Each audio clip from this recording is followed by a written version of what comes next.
UP के अंदर जो एक संसद भवन में हादसा हुआ है, मैं मृतक परिवारों को कांग्रेस पार्टी की ओर से श्रद्धांजलि प्रकट करता हूं और जो घायल हुए हैं उनके अतिरिक्त शीघ्र स्वास्थ्य लाभ की कामना करता हूं। जहां तक आप लोकसभा की बात कर रहे हैं, मैं आपको वापस कह रहा हूं कि कांग्रेस पार्टी और भारतीय जनता पार्टी दोनों पार्टियों की, पूरे देश के तमाम पॉलिटिकल पार्टियों की जिम्मेदारी बनती है इस देश को आगे लेकर चले।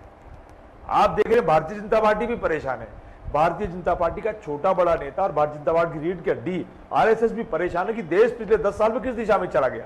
राजस्थान के पूर्व मुख्यमंत्री अशोक गहलोत बार बार कहते हैं कि ये पॉलिटिक्स शाही देश किस दिशा में जा रहा है। अशोक गहलोत ने भी यही कहा। लेकिन आरएसएस के लोगों से बात हुई क्या आपकी? वो कह आरएसएस तो बयान दे रही है। आरएसएस ने बीजेपी के नेताओं को तलब तक किया है और चुनाव परिणाम आने के 2 दिन बाद ही मणिपुर को लेके एक गृह मंत्री जी ने बड़ी मीटिंग ली है और 1.5 साल से गृह मंत्री जी को या प्रधानमंत्री जी को बीजेपी के बड़े नेताओं को फुर्सत ही नहीं है। मैं आपके चैनल पे फिर कह रहा हूं, ये देश हम सबका है, ये बीजेपी का, ये कांग्रेस का नहीं है। ये देश हिंदू, मुस्लिम, सिख, ईसाई, जैन, बौद्ध धर्म सबका है, गरीब अमीर सबका है। आप खुद देखिए, हिंदुस्तान का तमाम नागरिक, मैंने चुनाव से पहले भी कहा था कि हिंदुस्तान का नागरिक बोलता नहीं है और बोलेगा तो परिणाम में पता चलेगा, और परिणाम में पता चल गया। दोनों नेता टकटकी लगाए एक दूसरे को देखते रह गए। हिंदुस्तान के हिंदू लोगों ने भी भारतीय जनता पार्टी को पूरा समर्थन और वोट नहीं दिया है। अयोध्या जैसी सीट पे भी इनको समर्थन नहीं दिया है। इस बात से अंदाज लगा लीजिए कि भारतीय जनता पार्टी जो ठेकेदार बनती है उनका ठेका छिन गया है। कल राहुल गांधी ने 50 तरह के मुद्दे लोकसभा में छेड़े। पहली बार वो अच्छा बोले।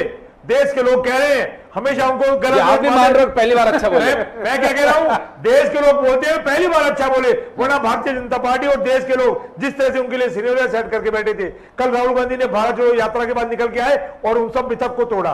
कल राहुल गांधी जी कितना शानदार बोले, पूरे देश ने तारीफ की। और आज प्रधानमंत्री जी बार बार बोल रहे बालक बालक, उस बालक ने आपको धूल चटवाई है। आप एक प्रतिपक्ष के नेता जिनकी उम्र 54-55 साल है, देश के प्रधानमंत्री, उनकी उम्र 70 पार है, वो प्रतिपक्ष के नेता को अगर बालक शब्द कह के संबोधित करेंगे, कम से कम 10 बार आज वो बोले हैं, तो ये क्या शोभनीय बात है? ये क्या परंपराएं आप साबित करना चाहते हैं?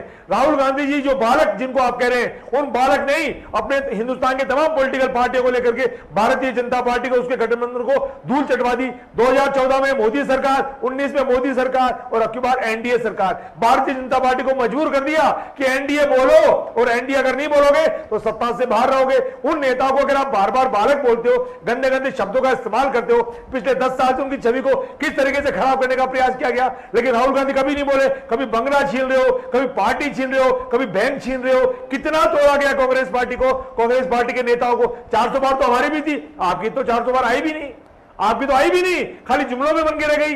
और हमने कभी भी आपके किसी नेता को इतना परेशान कभी नहीं किया, किसी पॉलिटिकल पार्टी को इतना परेशान नहीं किया। हमने हमेशा सम्मान किया। और आपके चैनल पे फिर कह रहा हूं मैं, देश के प्रधानमंत्री आज जिस तरीके से लंबी लंबी बातें करके बच्चों की बातें सुना रहे हैं कि बच्चा साइकिल से गिर जाता है, बड़े आते हैं कहते हैं चींटी मर गई, चींटी मर गई। ये बातें प्रधानमंत्री जी के मुख से शोभा नहीं देती है। आज पूरा देश सुन रहा है। क्या अपेक्षा कर रहे थे? क्या अपेक्षा कर रहे थे? प्रधानमंत्री क्या बोलना चाहिए था? प्रधानमंत्री जी को इस मुद्दा, अगर उनको लगता है कि प्रतिपक्ष के नेता बालक हैं तो उन बातों को टालो ना, और जो 50 मुद्दे छेड़े उन पे जवाब दो।